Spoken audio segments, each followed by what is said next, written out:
Thanks for coming this afternoon. On behalf of Director Richard Gray, I'd like to welcome you to the first DPS Monthly Update. This will be a monthly event, an opportunity for the Department of Public Safety and its 8 divisions to share what's going on. We'll highlight some metrics and some measurables that are occurring in the department in general and let you know more about what we do on a daily basis. As I said, the director here would like to welcome you. We are made up of over 3,300 employees. We're the largest department in the city of St. Louis, comprised of 8 divisions: building, SEMA, corrections, excise, fire, the Metropolitan Police Department, neighborhood stabilization, and the Office of Special Events. Our mission is to use the resources to safeguard the city's state of well-being. We want to protect and take care of the folks who live here and the people who visit on a daily basis, as well as the people who work here. Together we strive to be a premier municipal public safety department. We'll start off with excise today. 7 of our 8 divisions will present today. We'll not have a presentation from the neighborhood stabilization team today, but they'll present in the future most likely. So as I said, we'll start with Commissioner Robert Krayberg of Excise.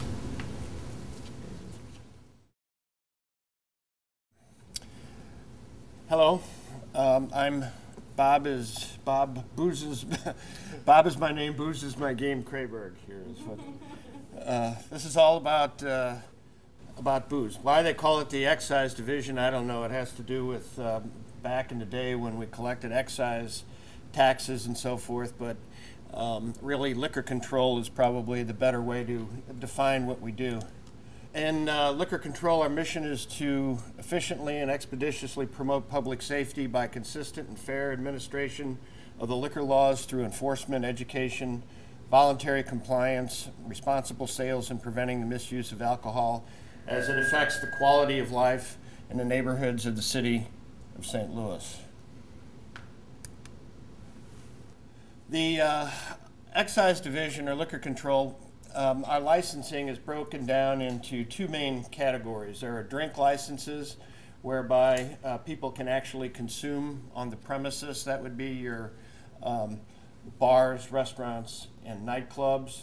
And then the other category is the package license, where there is no consumption allowed on the premises, and any liquor that is obtained is removed from the premises and consumed somewhere else. There are approximately 980 drink licenses throughout the city and approximately 195 package licenses.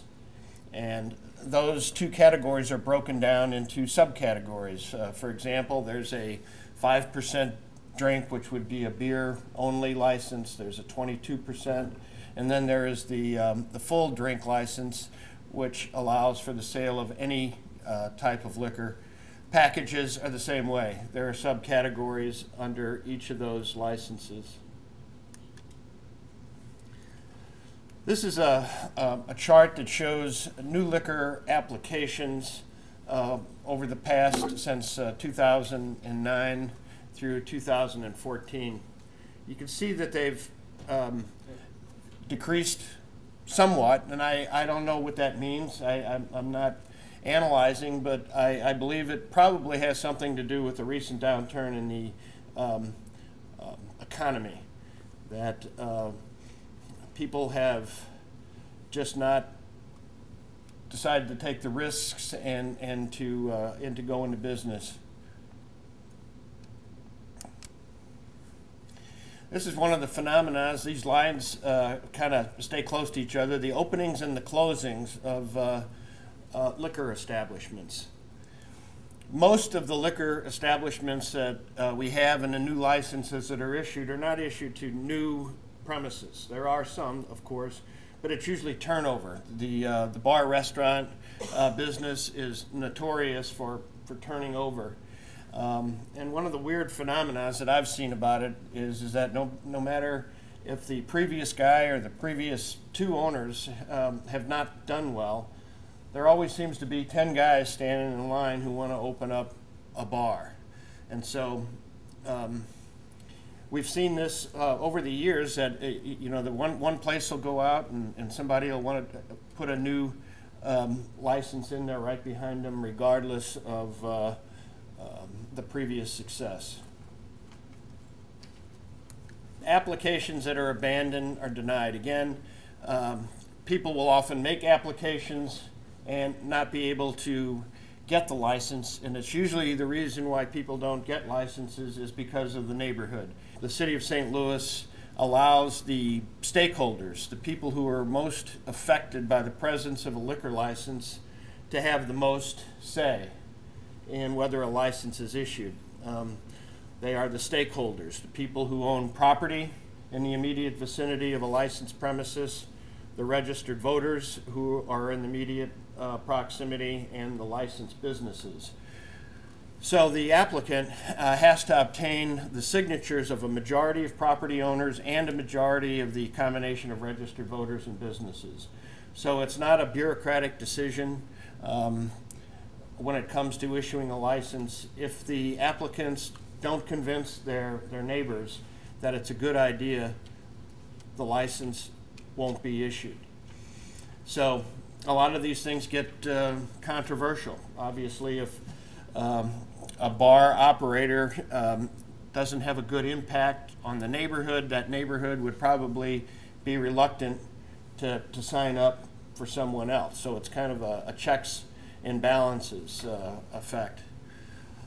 Also, the excise division, we mediate problems. We like to put out fires or problems that are small problems before they develop. A lot of these times things get personal and emotional, and the sooner that we can intercede and try to work things out, the better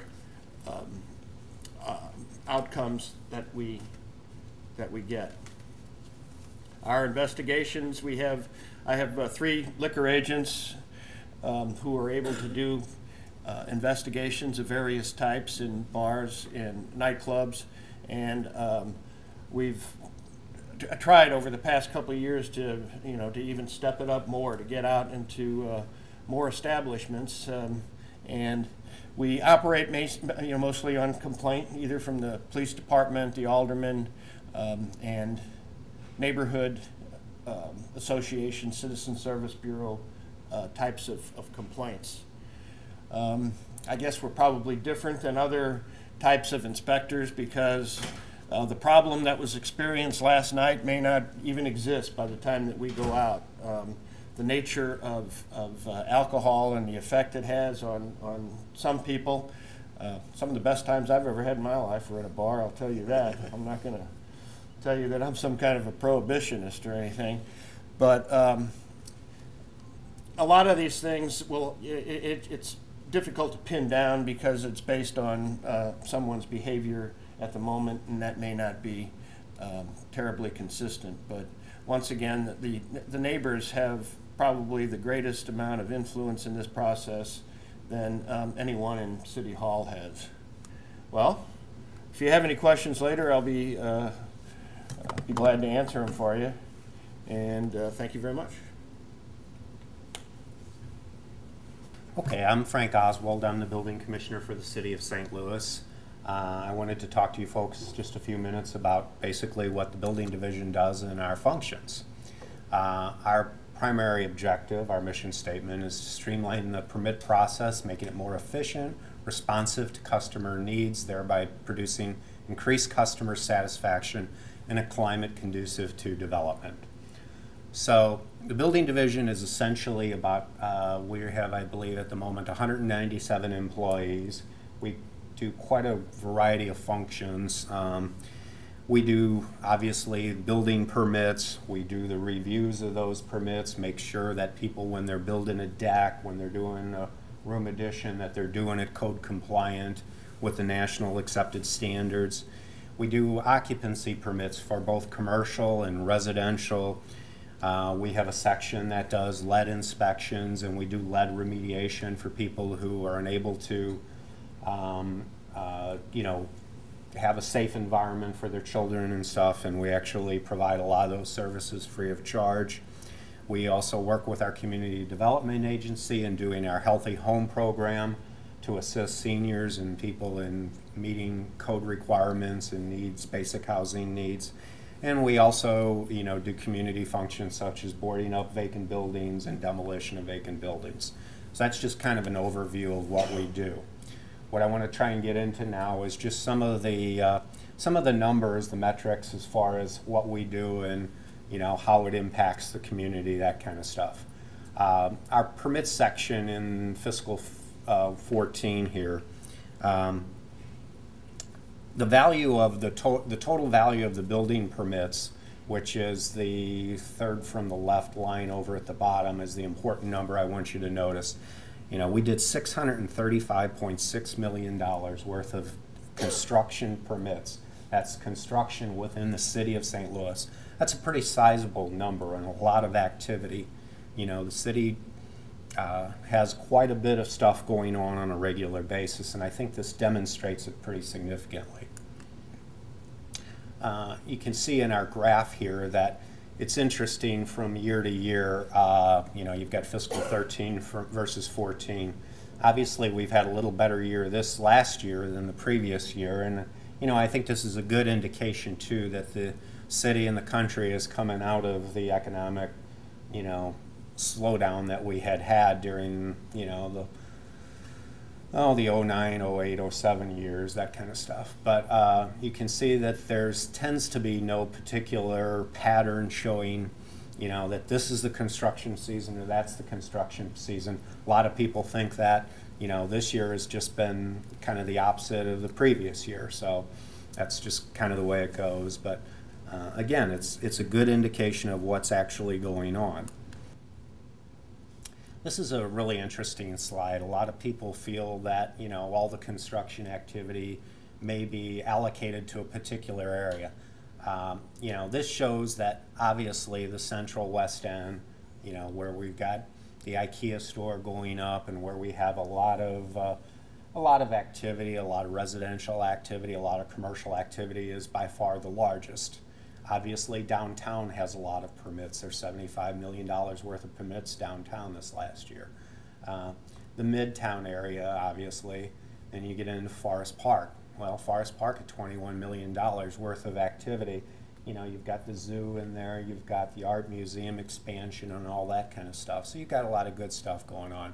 I think the interesting one is the near North Riverfront with $14.7 million. That's going to be the area around the new bridge in that Ward 5 area up there. It's a good indicator that there's a lot of economic activity on our north side as well. I like this slide because this, does demonstrate what I'm talking about. The number of north side wards is, I think there was 8 north side wards versus 13 south side wards. There's more south side wards is my point.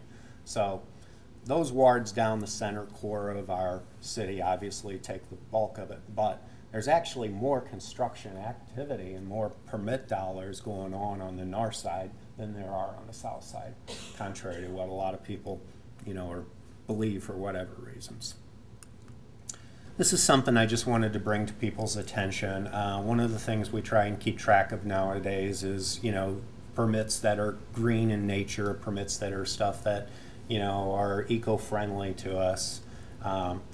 The program that I believe it was this Ameren had, in which you received a certain amount of funding back if you installed solar panels, was highly successful. This past year we had over 60 permits issued worth $2.5 million, and we also had one new home that was built to, I believe it was a green LEED level as a silver or something like that. So anyway, this is something we call our home builders report, and what this is something we've kept track of for many years. We've developed it with the Home Builders Association, and what this is showing is all the permits that are essentially under that are over $30,000. It takes out all of the small permits where somebody does a deck or somebody does, something relatively small in their backyard, or, some rehab on their building. So it's showing the big stuff that's actually happening. And just in the home builders category, which again is your larger stuff, you had $550 million worth of permit activity, which again is a good sign for our economy. Again, this is the part of our home builders report. This is showing the actual number of units that were created. And you can see, that, we created actually 4,678 units this past year. That's an increase over the last year, and that's a real good sign as well. This, goes into the specifics as far as the type of units that were created. You can see we did have a number of rehab units that were done based upon multifamily units. Again, I think this is a sign that an indicator that the economy is a little healthier. Home prices are going up, and when home prices go up, we all know the rental market tends to go, and more investors get involved in that kind of stuff. Something else that I think is interesting that I wanted to bring to your attention today is the demolition activity in the city of St. Louis. You can see, based upon this pie chart here, that there's a reasonable slice of that demolition activity that is actually done by the city. The city also has the Land Realization Authority, which, receives buildings based upon the fact that nobody else wants them. They've gone on the courthouse steps, nobody's built them, so the city ends up with them whether we like it or not. What's interesting is if you look at the actual amount of demolition that is done in the city, and it's based upon the cost of the demolition, the private market by far exceeds what the city is doing by any stretch. That again is a good indication that people are taking stuff, businesses and that type of commercial activity, when they take something down, they're doing it, and they're doing it for the reason of building something back in that particular location and place. I think I talked in the very beginning about lead just a little bit, and I wanted to just explain how important this program is. The city of St. Louis, about 15 years ago, had a lead poisoning rate of children under the age of 5, and I believe that rate was in that 22–23% range. Today that rate is just under 3%. That's a significant change in the health of children who clearly, are our next generation. Kids who are, lead poisoned tend to have, problems learning in school. They tend to have behavior problems, all that kind of stuff. So the fact that we have been able to get a lot of federal money to do this program and to proactively change what the environment that these kids live in is a significant success on the city side. And you can see that, just in this last year we had 147 units that we did, and again, most of our stuff that we do is on a proactive basis. Prior to that child being lead poisoned, we try to get in there and actually get that done. And you can see in this pie chart, it demonstrates this pretty well, that all the units that we've designated lead safe by different, by our different categories. This is the slide I was speaking about that really demonstrates, by source, the various type of complaints and things that we get prior to a child being actually lead poisoned. The yellow there says EBL, 6.2%. EBL stands for elevated blood level. That's the group that, unfortunately, those children have already been exposed to lead, they've already are showing some signs. So what we want to do is continue to see that group, decrease, and we've had it decrease tremendously. Okay, that's kind of just a summary of the building division's activities, and I thank you for your time.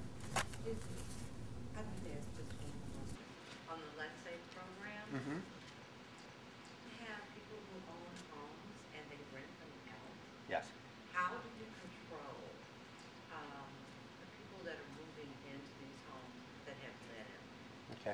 It's a good question.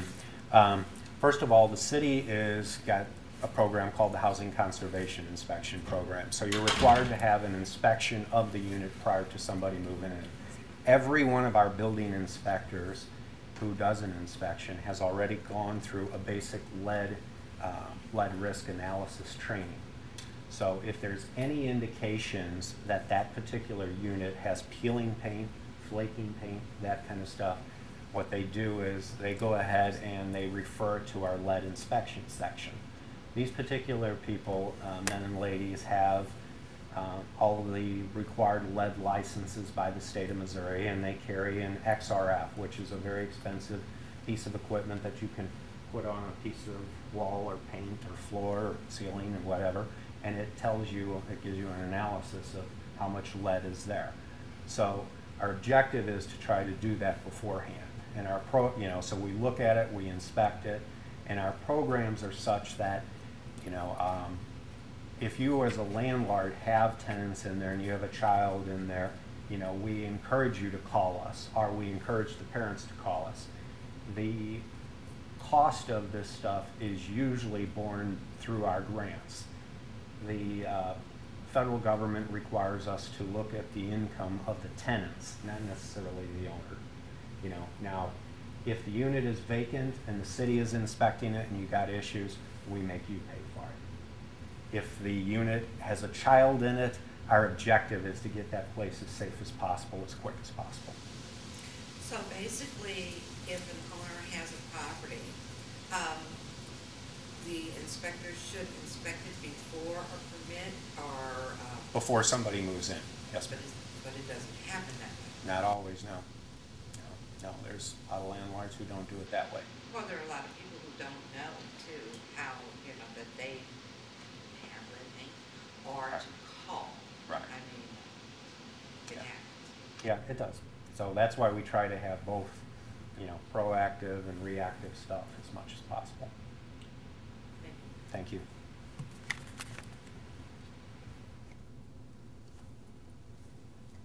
Afternoon. My name is Gary Chrisman. I'm the Commissioner of the St. Louis City Emergency Management Agency. And I'm going to give you a little highlight of what the Emergency Management Agency is in the City of St. Louis, how we coordinate with other agencies, and how we plan for different types of events. The mission statement of the City of St. Louis Emergency Management Agency is to support our citizens, first responders, and supporting partners by ensuring that as a unified command, the city, we work together to build, sustain, and improve our capabilities to prepare for, to mitigate, protect against, respond to, and recover from all hazards. And that's a really important piece to look at. As emergency management, we look at the global picture.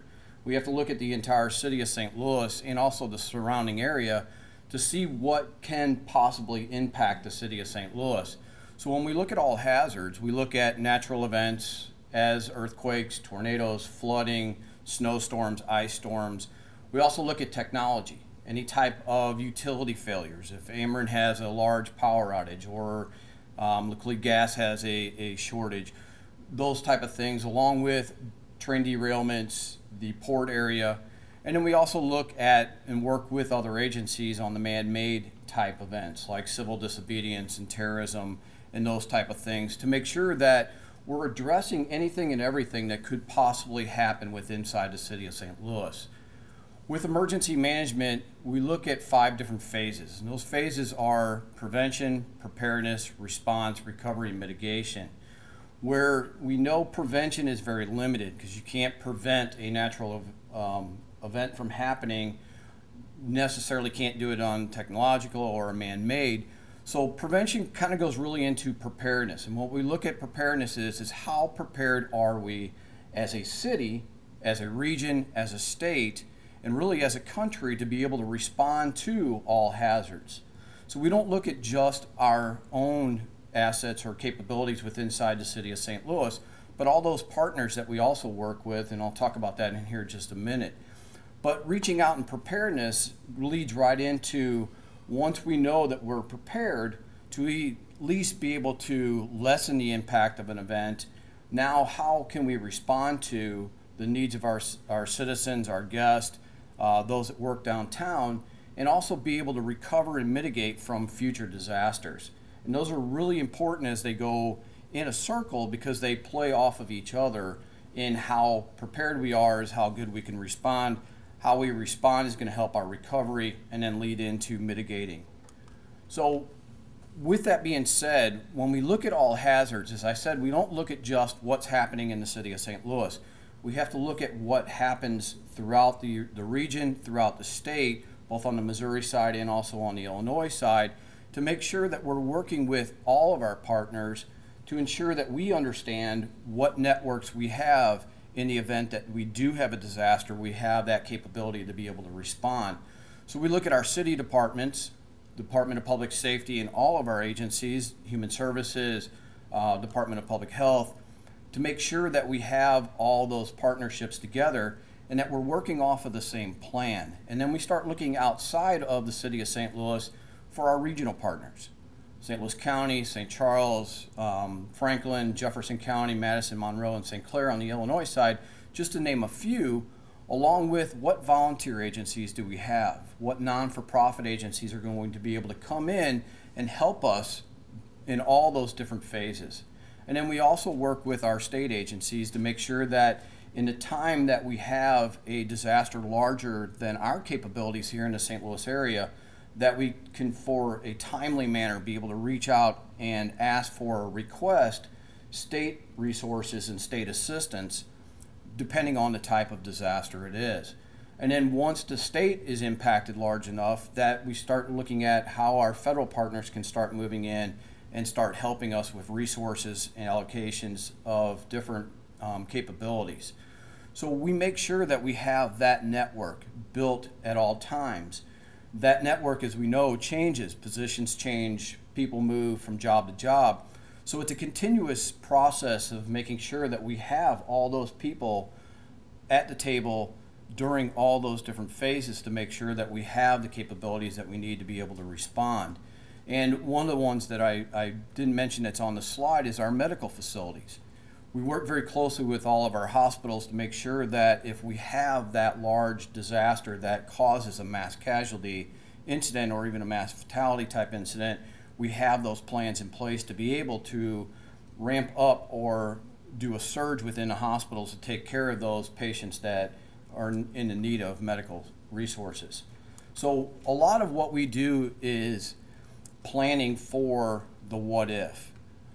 In the Midwest, one of our biggest challenges is that we have very little or no time to be able to react to a disaster. And what I mean by that is there's little to no notice for a disaster to happen. Earthquakes, there's no notice. Other events, explosions or mishaps within inside the city or the region happen with no notice. But those that we can plan for are summer, spring, fall, winter type storms, to where we can actually start watching those build over a period of time and start planning and start activating our plans to make sure that we are prepared as a city, as a region, and also as a state to be able to respond to the needs of those storms, depending on what type of storm they are. As we know, the weather in the Midwest is very unpredictable, and we know that things change constantly. So we make sure that we're communicating with all of our partners inside the city of St. Louis, the region, along with the National Weather Service, the media, and other agencies to make sure that we understand what is the potential of those storms. What are we looking at as the impact for the city of St. Louis and also the region, along with the state? Because as I talked about before, we rely on a lot of regional response and coordination. We rely on a lot of state and federal response and coordination, along with the National Guard and military assets. So we have to know how impacted they are and how impacted the city of St. Louis is going to be. So when we start needing those outside resources, we're not taking them away from somebody else that has a life safety issue, or we're not duplicating something that's already being done within inside the local area, the state, or even the region. So by looking at all these different events that are moving across the state, as I said, we have conference calls, we have the ability to get on the National Weather Service chat and find out what is the impact as that storm's moving across the state. There's another asset that we have, it's called WebEOC, that connects us with all the emergency responders in the state of Missouri, and also including the state government, to find out what is taking place, what resources are being dispatched, what resources are being impacted. So once again, that goes into our planning. But along with that is to make sure that our citizens know how can they prepare themselves for what's coming up. So we have a number of different ways to push out messaging through local media, through social media. We have a product called Nixle that sends out a blast text and also email that people can sign up for to find out what watches, what warnings, what is taking place in the area, and what's going to happen over the next 24, 48, 72 hours that we have to be concerned about. And then once we get past that, we get into the event. Once we're actually into the event, that's when all of our city agencies come together, either at the Emergency Operations Center or their own department, but we're still coordinating that response to make sure that we're addressing all of the needs of our citizens, our city government, and the state partners as well. So in that response, there's a lot of different phases, and I'm not going to take all the time because I'd probably need the entire day to go through all the different mass casualties, the mass fatalities, the mass care, the shelter, the response, the points of distribution, everything that comes together during that event to make sure that we have that ability to respond. And as soon as we start responding, we also have to look at how are we going to recover from this. Once that tornado hits and goes away, we know there's a lot of little disasters that happen within inside of that disaster. So we have to figure out how we're going to respond to those, but how are we recovering? How are we getting the debris removed from the streets? How are we doing building inspections? How are we getting people organized as far as volunteers go? Pulling all that together to make sure that we can get people into a safe location, but then also back into their own homes if that's possible, or into new construction later on down the road. But making sure also in that mitigation phase, working with the building department and other agencies, that we have the right building codes in place to make sure that they are retrofitted for earthquakes, or they have protection against other storms or other building codes. So by putting all those together, we know that we have plans in place. But we also know that our plans are only as good as the paper they're written on if we don't train and we don't exercise them. So we provide a lot of FEMA level courses, the Federal Emergency Management Agency courses and Homeland Security courses that we can bring together as a region, not just as a city, to train all of our first responders in the National Incident Command System and other aspects of being able to respond and preparedness and also recovery to make sure that those plans work, make sure those plans are understood, and to make sure that we're all on the same page, that we respond in the same way. But along with that, as I said, we have a great Department of Public Safety. One of the things that we realize is that the citizens are really the first responders. They're the ones that are on the scene when that event happens. So we have to make sure that they are trained to take care of themselves, their family, their pets, their neighbors, and the surrounding area after that disaster. And we learned that from a lot of disasters around the United States and also around the world. So we do a lot of citizens emergency response training. We do neighborhood presentations. We reach out to all the schools, the universities, the businesses, the large gathering areas, the arenas, the muni, the zoo, and make sure that they're also trained and prepared for what happens if it happens during their open business hours. So we've done a lot of training with those agencies, as well as doing exercises, looking at a scenario and saying, how are we going to respond to a catastrophic event in the city of St. Louis? How do we respond to that tornado? If it hits this part of the city, if it hits this time of day, if it hits this time of year. So everything is really incident driven with inside of emergency management, but it's really coming together to make sure that we understand how are we going to be impacted. By doing that, one of the things that we do is we look at all the after-action reports from other disasters around the United States and also around the world to find out how they responded, what worked very well, what may not have worked very well, and what didn't work at all. Taking that information and researching those emergencies and also reaching out to them to ask personal questions to find out, is our plans able to respond to that type of disaster? We don't want to wait for that disaster to happen here in the city of St. Louis and then say, ooh, our plan probably should have been changed a long time ago. There's a lot going on that we can learn from. So by working with all of those partners that we talked about and building those networks and having all these after actions and lessons learned from exercises and from real events, we can put together a really comprehensive plan to make sure that we are prepared as a city, working with the region, working with the state, working with the federal government, the non-for-profit organizations, the faith-based organizations, and also our military assets to know what we have as far as capabilities to respond to those disasters, but also to identify what is our gaps. So we can definitely fill those in a timely manner and be able to ask for those resources as needed during those different types of disasters. So we're working on a constant basis to enhance our abilities, enhance our plans, our networks, and working with our city agencies and all of our regional partners and everybody else to make sure that we're prepared as best we can for that next disaster and not wait for it to happen. So I thank you for your time, and I will pass it on to Chief Jenkerson. Good afternoon. I'm Fire Chief Dennis Jenkerson. We'll start off with our mission statement. How are we moving here? There we go.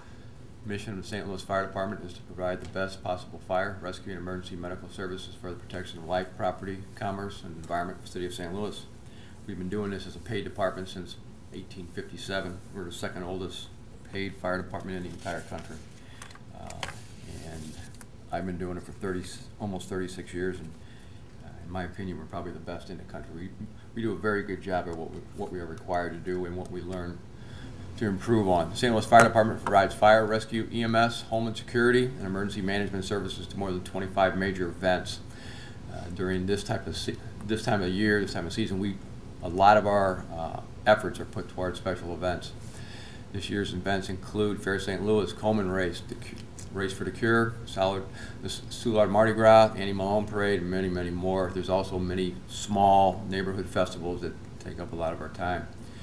In addition to these major events, St. Louis Fire Department resources are present at more than 600 special events throughout the year, engaging educators, students, church leaders, and career training centers, local businesses, black captains, and local elected representatives to be partners in safeties. We work very hard at prevention, and when we get further into these slides, you're going to see some of the results of these. St. Louis Fire Department has various, everybody thinks of the fire department as fire. We have a hazmat unit. We have a Marine Task Force unit. We're responsible for the river. We cover collapse rescue. We also cover Lambert Airport, which is very busy this time of year.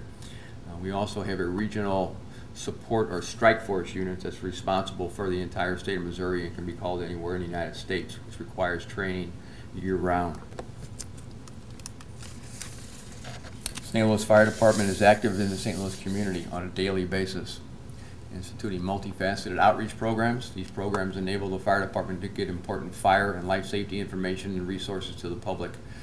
Our non-emergency issues and initiatives include fire inspections, familiarizations, public education activities, smoke detectors. Smoke detector program has been one of our most important programs in our entire department, and it's considered one of the top programs in the entire country on how we administer it. We also have recently got into the CO program, carbon monoxide. We also do a Are You OK senior citizen disabled call, where every morning telephone calls are made to individuals on a list and we check on them. If we don't receive a call, it calls again. If they don't answer the phone, we call a contact number, and if nobody answers, then we send a unit out to check on them. We do car seat installation, heat up and cool down St. Louis. We're about ready to get hot again in the city, so that's been a big responsibility of the fire departments in protecting senior citizens and disabled people in the city to make sure that they're safe during the hot weather. We do fire and EMS safety talks, and we provide career and hiring information. We also do quite a bit with Gary's department with CERT training, which is a big advantage to the city should we have a disaster. Just a real quick snapshot of some of the total responses of fire. This does not include EMS. You can take almost all these numbers here and we double it again, and that's our total run responsibilities within the fire and EMS department. As you can see, in 2012, we kind of had a spike in runs. Everything else, if you look at 09, 10, 11, 13, it's pretty much the same. It stays in between around 77,000 and 78,000. Again, these are actual fire calls. And now this can be anything from dumpsters to a small kitchen fire to a full raging house fire. And 2012, again, we had a spike. Everything else from 2009 to 13 is fairly consistent. Medical runs. These are medical runs that the fire department does. Okay, this does not include EMS. EMS averages about total medical runs about 78,000 calls a year. This is just the fire department's medical runs. We don't run on all of the EMS calls. So 2012, again, we had a fairly large spike. 13 we have come down, but it does stay fairly consistent. Hazmat runs. As I mentioned before, one of the responsibilities of the fire department is hazmat. We have a 24/7 dedicated hazmat unit that consists of about 4 companies. They're, again, probably one of the top hazmat companies in the entire state of Missouri. They're very well organized, very well equipped, and very well trained. Hazmat seems to be an area that is becoming more prevalent. It's more acknowledged by the citizens, if you will. It seems like the phone system, the cell phones have the ability to provide an easier access to the 911 system for the citizens. So when they see something smoking out of the back of a trailer or off a tanker, and right now we have the Bakken oil, which is causing us a great concern. So we're getting quite a few calls on that. So we're taking we're trying to put as much information as we can out on the capabilities of the hazmat team. I'll give you an example. We just recently completed Fair St. Louis, 3-day event in Forest Park. What people didn't know, what people didn't see, which we don't want them to see, is the protection that we provided during that fair. We had chemical, biological, and radiation monitoring for all 3 days using the equipment we have. And it's a very sophisticated cadre of equipment, and we like the fact that people don't know we're doing it. So it's just another level of protection that makes the fire department, and especially me, feel a little bit more at ease. We also provided this type of protection for all of the All-Star game, the World Series games, and any special event that might happen in the city. So this is a very busy division of the St. Louis Fire Department. Like I said, this is a very brief snapshot on this presentation. This is kind of an overlay of some of the different responses the fire department has, from hazmat, fires, to medical calls, from 2009 to 2013. Over the last 30 years, the fire department has picked up several additional responsibilities as opposed to just fire. We never used to see carbon monoxide runs. When Laclede Gas stopped doing in-home inspections and stopped checking on furnaces, water heaters, things like that, the incident of CO started coming up and we had people dying. So that became our responsibility. So we have to carry special equipment on all of our trucks now. So that becomes part of hazmat. Fire department has been tasked with patrolling the riverfront, providing protection at all the different events like I talked about before. So we've become very busy and had to take on a fair amount of new training requirements. So average runs per year, we're hitting around 90,000 calls with the St. Louis Fire Department, with 36 firehouses in 6 districts. We're running right now about 600 firefighters and about 175 EMTs and medics. So if you look at those numbers, we're running right about 850 members total, and with 90,000 calls just on a fire, it's per capita. We provide a very quick response, and what I feel is probably the top fire protection in the entire country. So in later meetings, we'll go more into detail in what the individual task forces do, how EMS, some of their different type of runs, and we'll get deeper into that. So, thank you.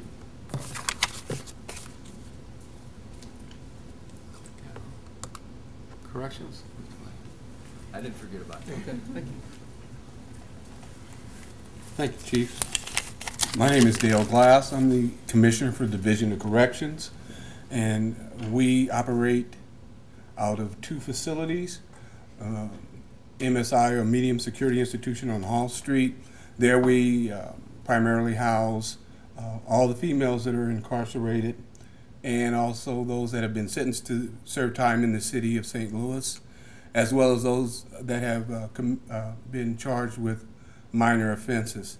Our other location, the City Justice Center, is where we house those that have been charged with major crimes and if found guilty are transferred to either state prison or federal prison. We share that facility with the sheriffs, the police, and the bond commission. So we operate there, and it's in that location. The mission of the Division of Correction is to house citizens who are arrested by the police and are awaiting opportunity to answer the charges against them in a court of law.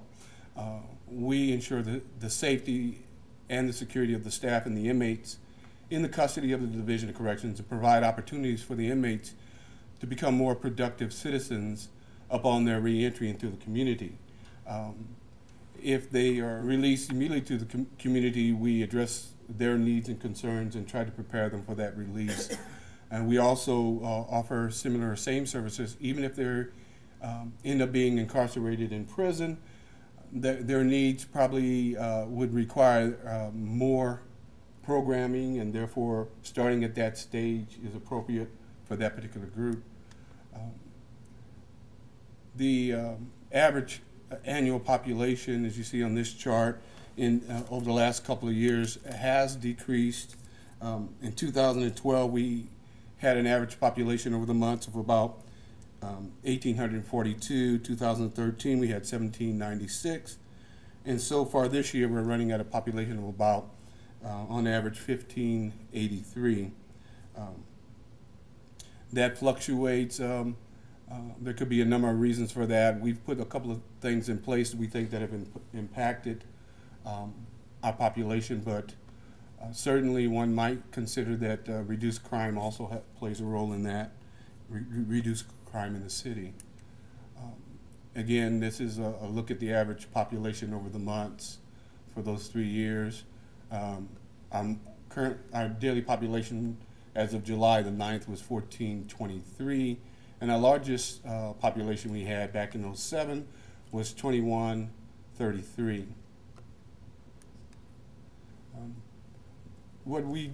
I mentioned in our mission statement that we consider ourselves as having care, custody, and control of those that are incarcerated in the jail. And some of the things that we monitor or assess is how many grievances we get. And in the last month at both facilities, we had a total of 3 grievances submitted by the inmates and answered.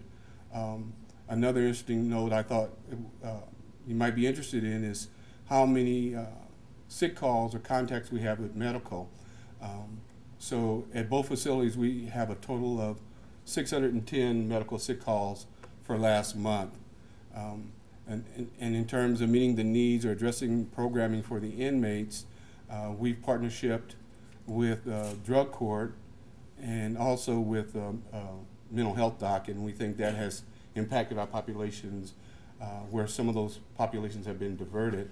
But last month alone, well, actually this is since we partnered with them starting in February, they've assessed 897 of inmates for the drug court, and some of those have been diverted to that program. I don't have those exact numbers at this time. A couple other programs that we do for the inmates is the GED program, where currently we have 43 inmates enrolled, and we're proud with the progress we're making with that particular program because one of the issues that the inmates faced in participating in GED was that they would be either released or transferred before they were able to complete. So we set up a partnership in the community where the provider of the GED classes actually continues those classes once they're released all the way to completion of GED, and they actually have a grant to fund for that education. We also have last month 48 enrolled in anger management, and also inmates employed learning trades and skills within the facility. We had 170, and so that's what we mean by trying to prepare them for release back to the community, and that's how we see our role as contributing to the safe community. The way we accomplish that is what is important to us is how highly trained our staff are. For instance, our correctional officers attend the academy for 6 weeks, then have 2 weeks of on-the-job training, and then another 2 weeks of shadowing an experienced officer. But and then we also have 40 hours of continued training for all staff employed by the division. Some of the specialized training in the last few months, we emphasized or worked on increasing the number of staff we had that were CPR and first aid training. The fire department helped us with that mission. And for example, in March, you can see we trained 342 of our staff, and most of those being correctional officers. As a matter of fact, correctional officers represent about 45% of the staff employed for the division. And a new specialized training we are excited about that just began. We're also certifying our staff in first aid, mental health first aid training, which just started this month. So basically, that's what I wanted to present that you might not know about the Division of Corrections and what it is we do and how we try to accomplish our task. Thank you.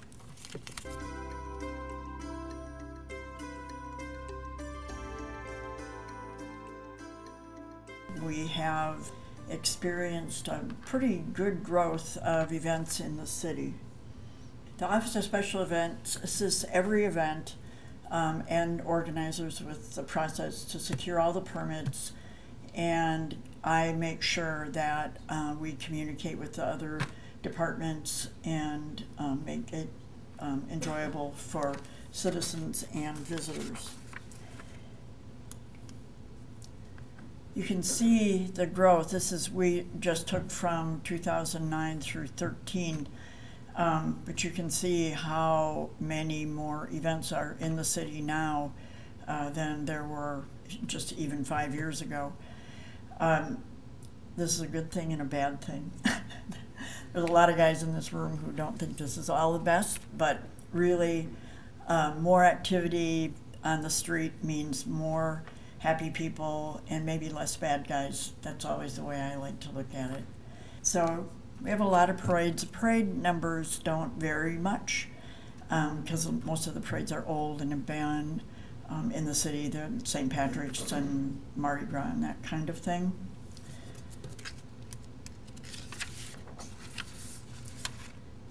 What I think is the most amazing and wonderful telling story about what's happening in our city is the increase of events in the neighborhoods over the last 5 years, and it continues to grow. It's unbelievable, and I think that it really is the most exciting and positive thing that we have going on, is the fact that the neighborhoods are getting stronger. They're getting better. Our crime rates are down, as Chief Dotson will tell you. And people feel good about where they live and what they're doing. And they like to get together and they like to play together and have stuff in their parks and block parties on their streets. And I think that this is a really, really exciting and important story that needs to be told and should be told. And you can kind of see in neighborhoods the way that things have evolved. We have, back in 2009, I think we had maybe 5 events in neighborhoods. This doesn't count churches, of course, because they are, different. But you can see the festivals and the runs are growing rapidly. Cycling events have become very popular. We don't do many cycling events, I think just one downtown, and the rest of them really are in neighborhoods because they're pretty and it's fun and the neighborhoods love having them. So it's kind of it's an interesting story, and I think it kind of tells the progress of the city, the positive progress of the city. And then we can look at the one-time major events that Dennis talked about earlier. And these are all big. All the NCAA events are big. We had a very good and busy year, the year that we celebrated the 100th anniversary of both the Boy Scouts and the Girl Scouts. We had the Marine Corps Week, a lot of you will remember that. We had the All-Star Game, which they just had in Minneapolis, and I happened to be up there when it was going on, and I think ours was way superior. And then we're always in the World Series, so and when we win, we get to do parade. So we do a lot, and I work with all of these guys in all these different departments, and the city really does come together and put together some pretty amazing events. All right, I'll just jump up real quick. We're going to move on to the police department next. Good afternoon, everybody. I want to thank Ann and Dale for giving my presentation. Fewer criminals in jail, crimes down. Great city to have events, crimes down. Thank you. Any questions? All right. So we'll go through the crime presentation as I've done it for the Board of Police Commissioners a couple of times. So the way we look at it is, and I think you all know what the police department does and who we are, and so I've really kind of abbreviated the mission statement. I wanted to give you a snapshot of what's going on in the city of St. Louis, and then at the end maybe talk a little bit about how we do interact with all of the agencies that you've seen before.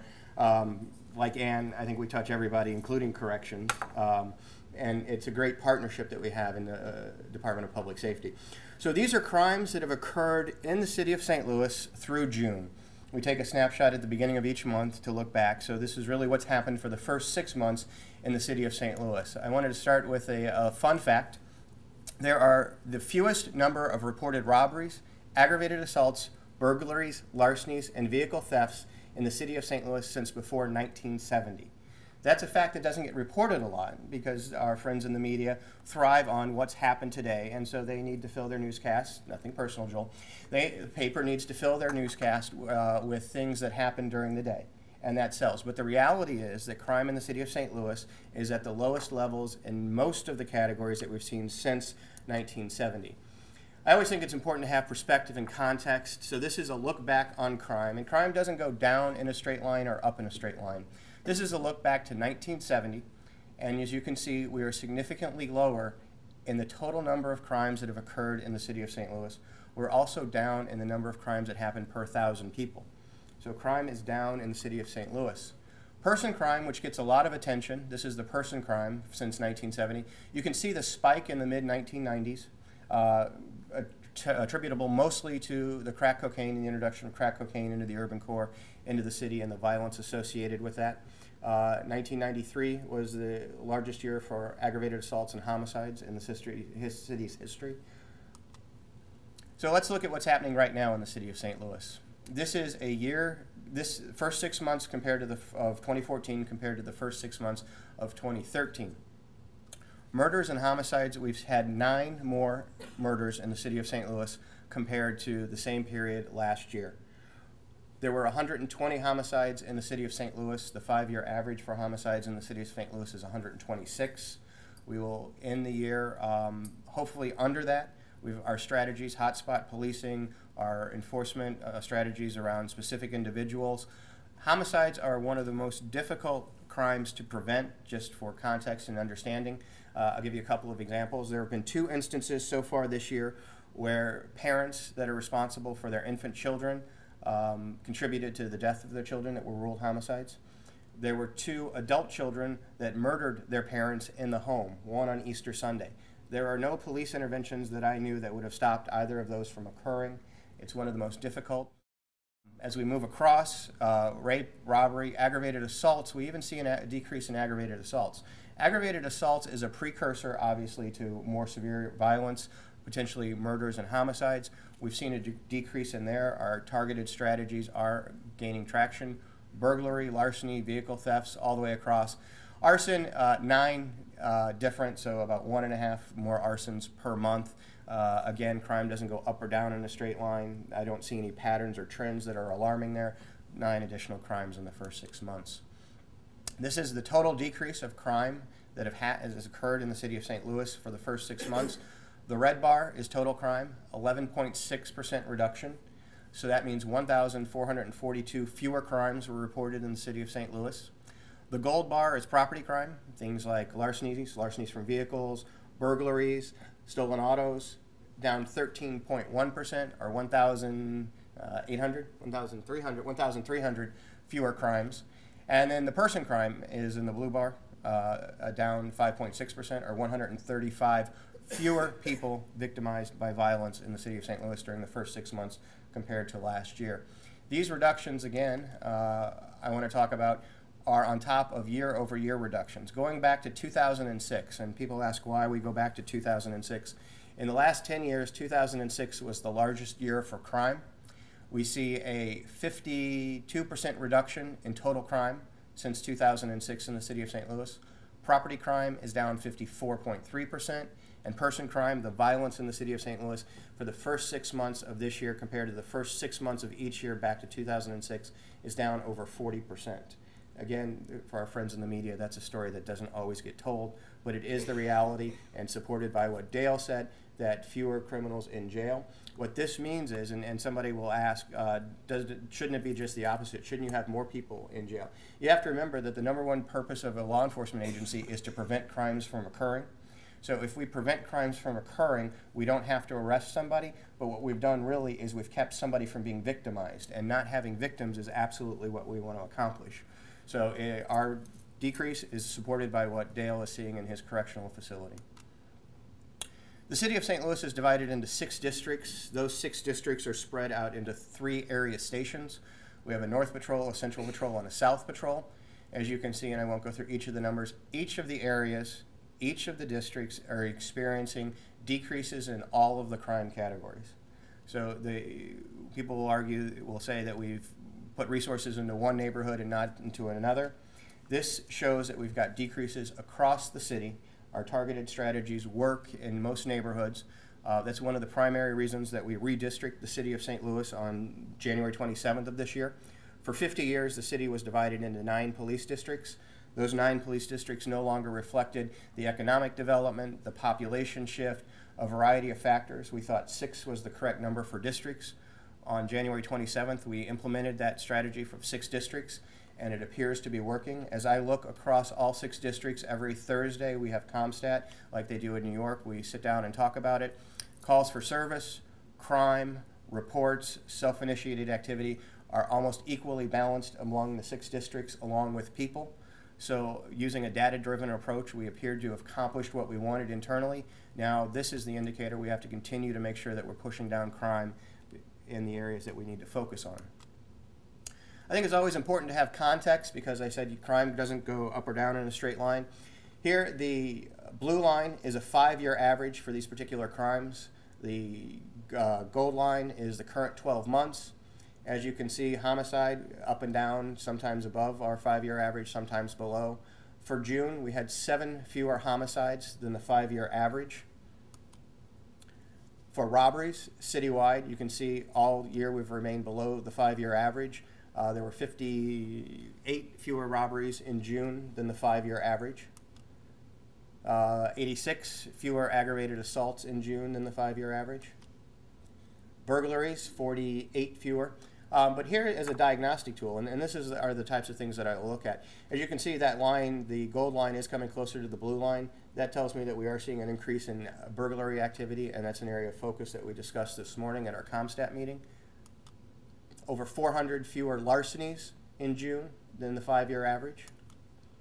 Vehicle thefts, 96, I think 95, 96 fewer, but again, that line is trending up, so that's something that we're going to watch and I'm going to be interested in. We'll talk about, I'll just kind of to give you context, in June, you see how in January, you see how the current year touched the 5-year average. We had a cold winter. People were leaving their keys in their car to warm up their cars. In January, we were plus 81 stolen autos because of those key steals. We've worked our way down, and as you saw in one of the previous graphs, auto theft is down for the year now, even though we got off to a rough start because people were leaving their keys in their car. And then everybody wants to talk about Forest Park. So let's talk about, we've implemented new strategies in Forest Park. Forest Park is, I believe, an anchor in the city of St. Louis. Attracts over 6 million visitors a year to the zoo, the art museum, the history museum, the Muni, Another 6 million or so use the park for softball, recreation, golfing. So about 13 million visitors a year to Forest Park. I think it deserved a little bit of attention. We've reduced crime for the first 6 months in 2014 in Forest Park by 50% compared to last year. And we're going to continue to focus on that, and I think our strategies are working. So that was a view of how we view crime in the police department. I'm very interested in benchmarks. I'm very interested in data. I'm very interested to know if our strategies are working. This is one way. We have several other ways inside the department. Again, response time, calls for service per district. But to the public, their number one question is our city safe? Are we reducing crime? And again, over the last 8 or so years, we've seen a 50% reduction in crime. So thank you very much.